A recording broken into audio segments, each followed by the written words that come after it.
Día 73, Números 26. Dios habló con Moisés y con Eleazar, hijo del sacerdote Aarón, y les mandó lo siguiente. Vean cuántos varones israelitas hay que tengan más de 20 años de edad. Quiero que anoten en una lista los nombres de los que puedan ir a la guerra. Esa lista debe hacerse de acuerdo a la familia a la que pertenezcan. Cuando estaban en el territorio de Moab, junto al río Jordán y frente a la ciudad de Jericó, Moisés y Eleazar les ordenaron a los israelitas que hicieran todo tal y como Dios les mandó. Estos son los que salieron de Egipto y fueron anotados en la lista. Los hijos de Rubén, hijo mayor de Jacob, fueron Enoc, Falú, Esrón y Carmi. De todas las familias de Rubén se contaron 43,730 hombres. Falú tuvo un hijo, Eliab. Eliab tuvo 3 hijos, Nemuel, Datán y Abiram. Datán y Abiram eran parte del grupo de Coré, que se rebeló contra Dios y contra Moisés y Aarón. Por esa razón, la tierra se abrió y se los tragó.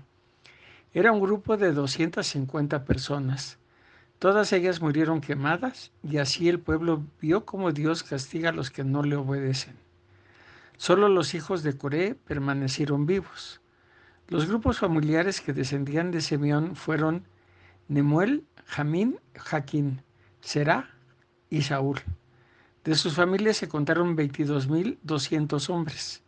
Los grupos familiares que descendían de Gad fueron Sefón, Agüí, Suní, Osni, Eri, Arod y Areli. De sus familias se contaron 43,500 hombres.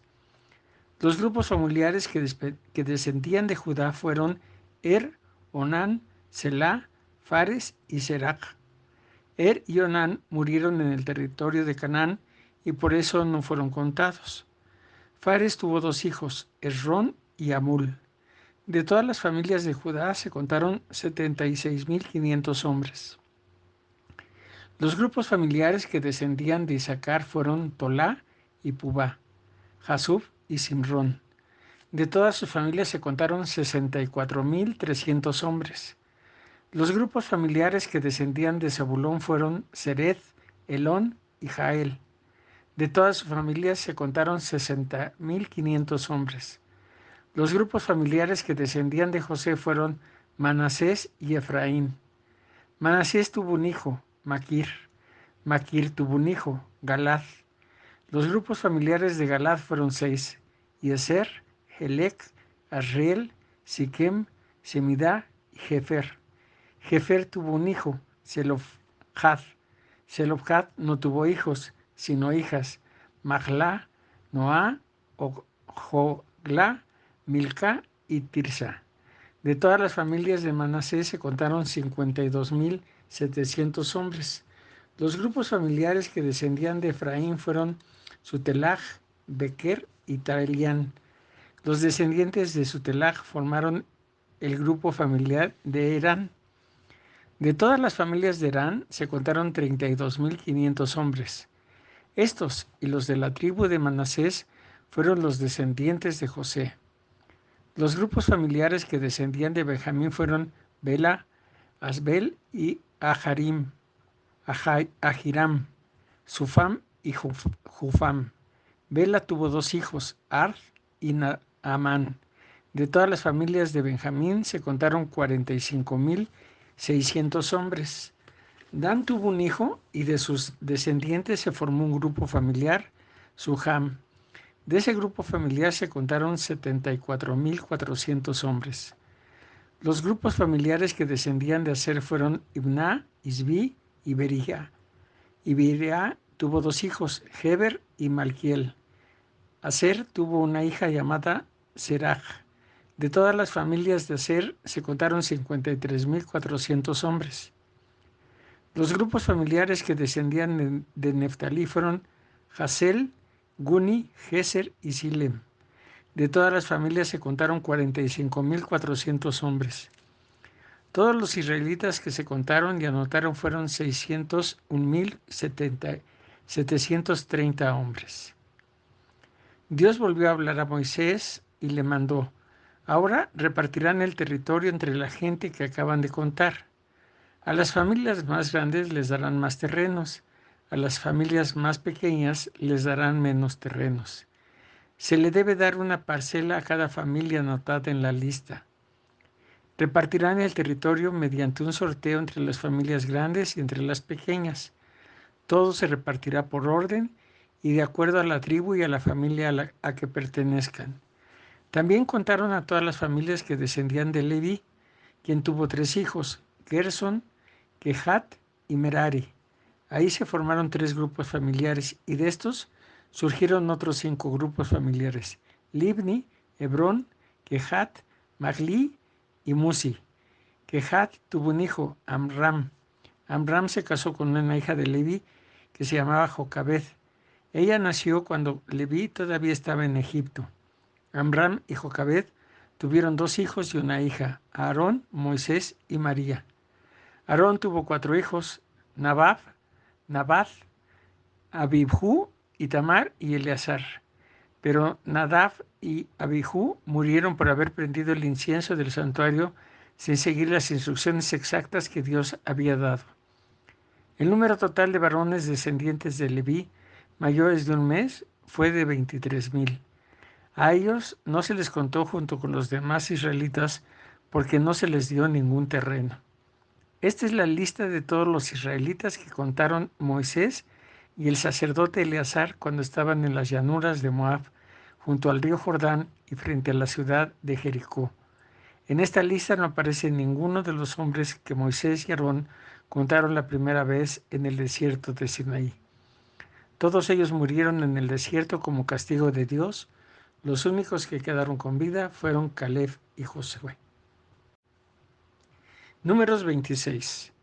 Había en Israel un hombre llamado Zelofhad, que era hijo de Jefer, nieto de Galad y bisnieto de Maquir. Todos ellos eran de la tribu de Manasés, el hijo de José. Zelofhad tenía 5 hijas que se llamaban Maglá, Noá, Joglá, Milca y Tirsa. En cierta ocasión, ellas fueron a la entrada del santuario para hablar con Moisés, Eleazar, los jefes del pueblo y todos los israelitas, y les dijeron: Nuestro padre no fue uno de los que murieron a Coré para rebelarse contra Dios. Sin embargo, también murió en el desierto a causa de sus pecados. Él nunca tuvo un hijo varón, pero no es justo que por eso su nombre sea borrado de la lista de su familia. Es injusto que ahora no nos entreguen sus terrenos. Nosotros les rogamos que nos den un terreno para vivir entre nuestros familiares. Moisés fue a consultar a Dios y Dios le contestó: Las hijas de Zelofhad tienen razón. Dales el terreno que era de su padre para que puedan vivir entre sus familiares, y diles a los israelitas: si un hombre muere sin haber tenido hijos varones, sus propiedades serán de su hija. Si no tiene una hija, entonces esa herencia será de sus propios hermanos. Y si no tiene hermanos, sus propiedades se les darán a los hermanos de su padre. Y si su padre no tiene hermanos, entonces pasará su herencia al familiar más cercano. Esta es una orden que yo mismo les he dado. Ustedes deben obedecerla siempre. Dios le dijo a Moisés: Ni tú ni tu hermano Aarón reconocieron mi grandeza. Ustedes 2 me desobedecieron en el desierto de Sin, cuando el pueblo se peleó conmigo y me exigió agua en Meribá. Pero sube al monte Abarim para que veas el territorio que les voy a dar a los israelitas. Sin embargo, morirás sin disfrutar de él, como sucedió con tu hermano Aarón.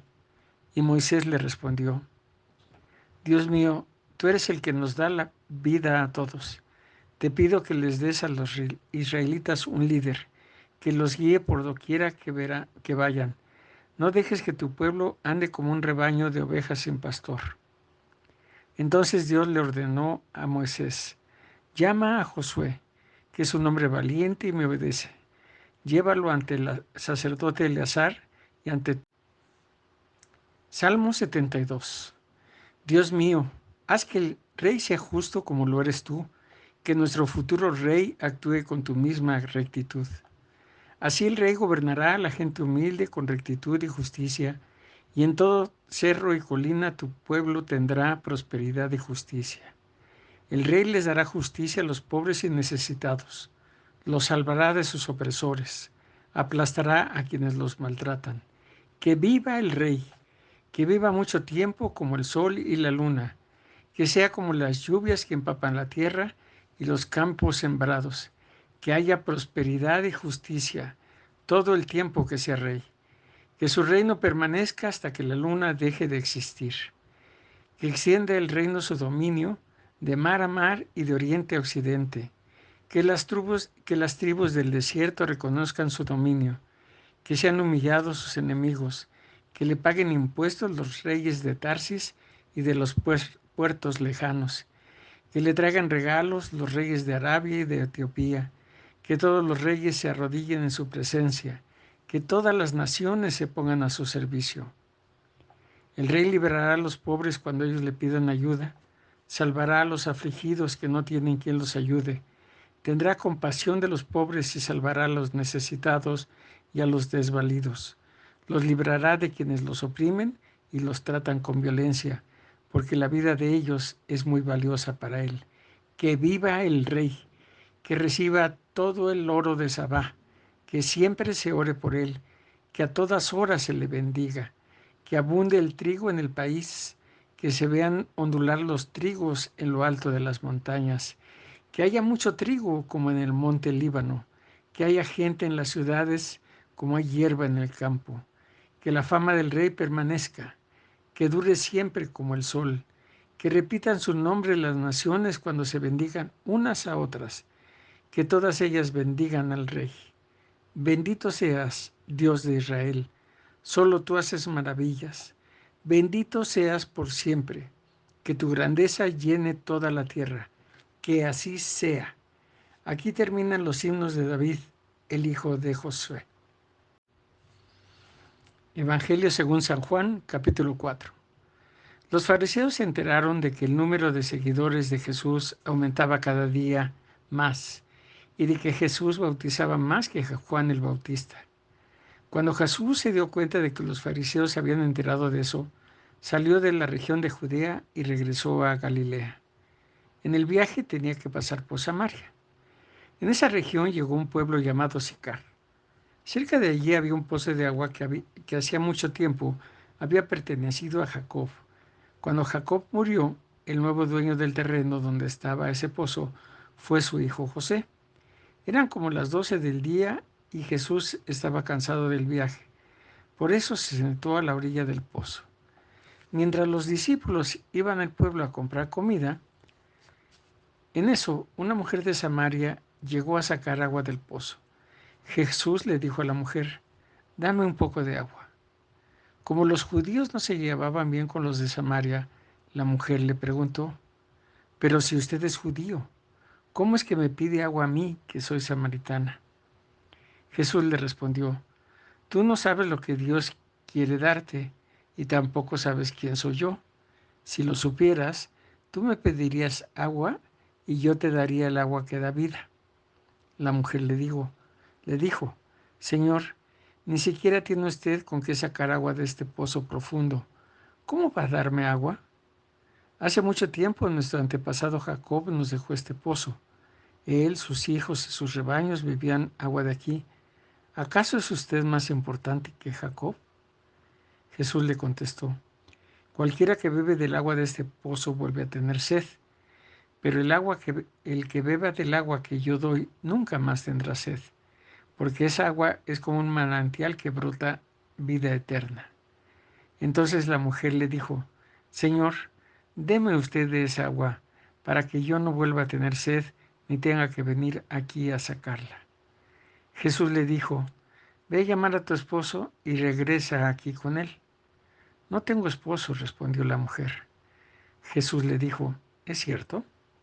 Porque has tenido 5 y el hombre con el que ahora vives no es tu esposo. Al oír esto, la mujer le dijo: Señor, me parece que usted es profeta. Desde hace mucho mis antepasados han adorado a Dios en este cerro, pero ustedes los judíos dicen que se debe adorar a Dios en Jerusalén. Jesús le contestó: créeme, mujer, Pronto llegará el tiempo cuando, para adorar a Dios, nadie tendrá que venir a este cerro ni ir a Jerusalén. Ustedes los samaritanos no saben a quién adoran, pero nosotros los judíos sí sabemos a quién adoramos, porque el Salvador saldrá de los judíos. Dios es espíritu, y los que lo adoran, para que lo adoren como se debe, tienen que ser guiados por el Espíritu. Se acerca el tiempo en que los que adoran a Dios el Padre lo hagan como se debe, guiados por el Espíritu, porque así es como el Padre quiere ser adorado, y ese tiempo ha llegado. La mujer le dijo: yo sé que va a venir el Mesías, a quien también llamamos el Cristo. Cuando Él venga, nos explicará todas las cosas. Jesús le dijo: yo soy el Mesías, yo soy el que habla contigo.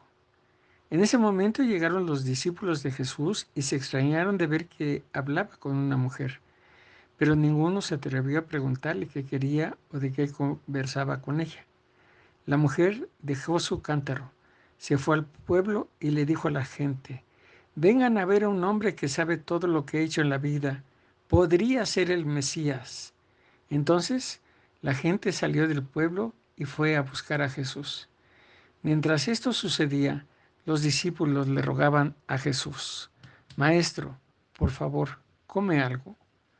Pero él les dijo: yo tengo una comida que ustedes no conocen. Los discípulos se preguntaban: ¿será que alguien le trajo comida? Pero Jesús les dijo: mi comida es obedecer a Dios y completar el trabajo que Él me envió a hacer. Después de sembrar el trigo, ustedes dicen: dentro de 4 meses recogeremos la cosecha. Fíjense bien, toda esa gente que viene es como un campo de trigo que ya está listo para la cosecha. Dios premiará a los que trabajan recogiendo toda esta cosecha de gente, pues todos tendrán vida eterna. Así, el que sembró el campo y los que recojan la cosecha se alegrarán juntos. Es cierto lo que dice el refrán: uno es el que siembra y otro el que cosecha. Yo los envío a cosechar lo que a ustedes no les costó ningún trabajo sembrar. Otros invitaron a toda esta gente a venir y ustedes se han beneficiado del trabajo de ellos. Mucha gente que vivía en ese pueblo de Samaria creyó en Jesús, porque la mujer les había dicho: Él sabe todo lo que he hecho en la vida. Por eso, cuando la gente del pueblo llegó a donde estaba Jesús, le rogó que se quedara con ellos. Él se quedó allí 2 días. Y muchas otras gentes creyeron al oír lo que él decía. Y la gente le dijo a la mujer: ahora creemos, no por lo que tú nos dijiste, sino porque nosotros mismos lo hemos oído y sabemos que en verdad Él es el Salvador del mundo. Algunos no trataban bien a Jesús cuando Él les hablaba. Por eso Jesús les dijo una vez: a ningún profeta lo reciben bien en su propio pueblo. Después de estar 2 días en aquel pueblo de Samaria, Jesús y sus discípulos salieron hacia la región de Galilea. La gente de Galilea lo recibió muy bien, porque habían estado en la ciudad de Jerusalén para la fiesta de la Pascua y habían visto todo lo que Jesús hizo en aquella ocasión. Más tarde, Jesús regresó al pueblo de Caná, en Galilea, donde había convertido el agua en vino. En ese pueblo había un oficial importante del rey Herodes Antipas. Este oficial tenía un hijo enfermo en el pueblo de Cafarnaúm. Cuando el oficial supo que Jesús había viajado desde la región de Judea a Galilea, fue y le pidió que lo acompañara a su casa y sanara a su hijo, porque el muchacho estaba a punto de morir. Jesús le contestó: ustedes solo creen en Dios y ven señales y milagros. Pero el oficial insistió: Señor, venga usted pronto a mi casa antes de que muera mi hijo. Jesús le dijo: regresa a tu casa, tu hijo vive. El hombre creyó lo que Jesús dijo y se fue. Mientras regresaba a su casa, sus criados salieron a su encuentro y dijeron: su hijo vive. El oficial le preguntó a qué hora el muchacho había empezado a sentirse mejor y ellos respondieron: la fiebre se le quitó ayer a la 1 de la tarde. El padre del muchacho recordó que a esa misma hora Jesús le había dicho: regresa a tu casa, tu hijo vive. Por eso el oficial del rey y toda su familia creyeron en Jesús. Esta fue la segunda señal que hizo Jesús en Galilea al volver de Suscríbete, Judea. activa la campanita, comparte y deja tus comentarios. Gracia y paz.